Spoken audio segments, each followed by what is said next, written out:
Hello, all you thoughtfully made people out there. It's Courtney Morrison with Made Architecture and Design, back with another weekend review.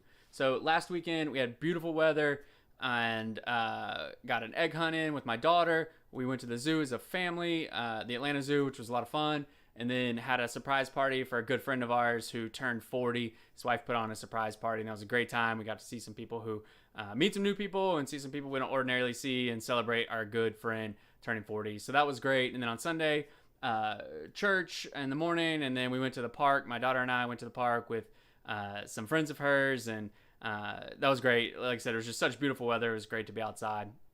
Monday morning, back in the studio, I had a meeting that morning on Monday with a new prospective client who they were a commercial client. They were doing not a lot of scope in an office type fit out, and called in for a CO.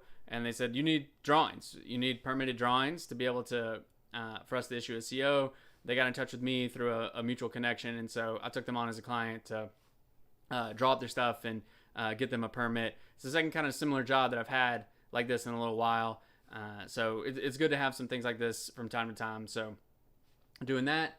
And then my wife was at a funeral, and all day Monday, an out of town funeral. And then I have family coming in, my mom and stepfather coming in town, who are going to stay with us. So the whole schedule of the week is kind of off, but it ended up being a good week regardless. And so had that Tuesday.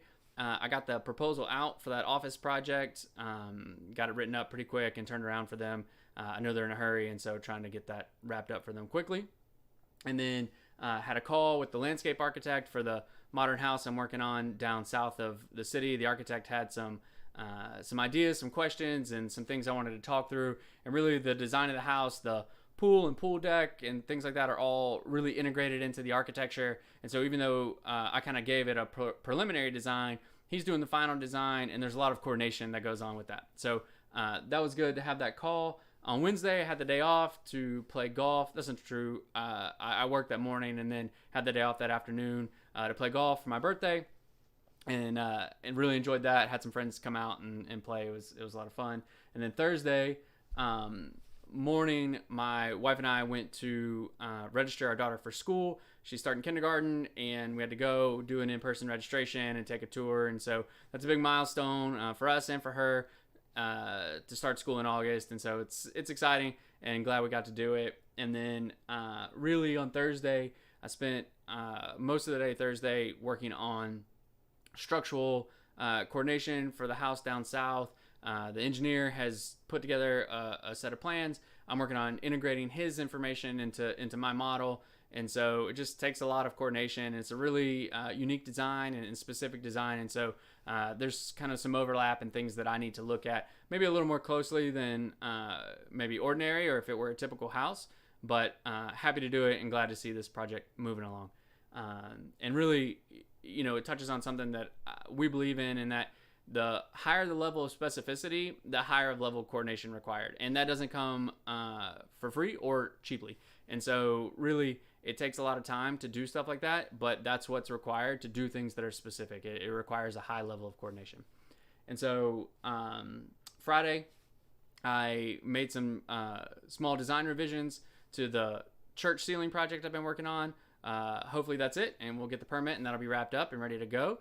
I've enjoyed working on that, but it's ready to get that. I'm ready to get that one out the door. And then Friday, I continued on with the structural coordination for that house. It was making good progress, but one of the problems with Revit is that it wants to think for you, and that's a major problem. And so in this case, as I was integrating the structural work, I came across some things where they had put a column, and I was actually locating where the column would be. They designed what the column was.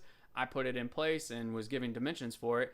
And columns, translate from the foundation up through the house, and there are things that are supposed to line up. So I put it in the lower level plan, came up to the main level, realized, oh, this doesn't line up. And realized that just through working on the model and things like that, that some walls were not where I thought they were. They were supposed to be stacked. They weren't. They were supposed to be aligned from the exterior. They weren't. So I really had to kind of take the model apart a little bit and rebuild it to be able to get this in.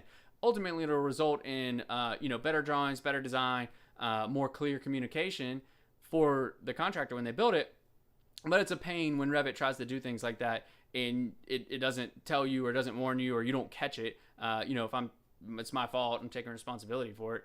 I didn't catch it. And so it's a frustrating part of using that program. And really, I feel like a lot of times I have to kind of outthink Revit because it's trying to think for me, and things like that happen where, walls are supposed to align and at one point they do, and then something else moves and then they shift and then they move together even though they're shifted. I don't know. It's frustrating, but something that I've dealt with since I've been using the program, honestly. So that was Friday. I think I got it cleaned up. I'll be back on that next week, and we'll see how much more of those little things I end up finding, whether intentionally or not intentionally. So coming up this weekend is Easter, so we'll have time with family and friends and things like that. And then, for dinner and church, and next week spring break, my wife and daughter are going on a trip, and so I'll be able to have a little fewer distractions during the week and hopefully be able to get a lot done. So thank you guys for listening. Please like and subscribe if you haven't already. We'd really appreciate it. If you have any comments or questions about what it is that we do or how we do it, or maybe the architecture field in general, leave them below and I'll try to answer them on a future week in review. So y'all be particular, and I will talk to y'all next week. Thank you.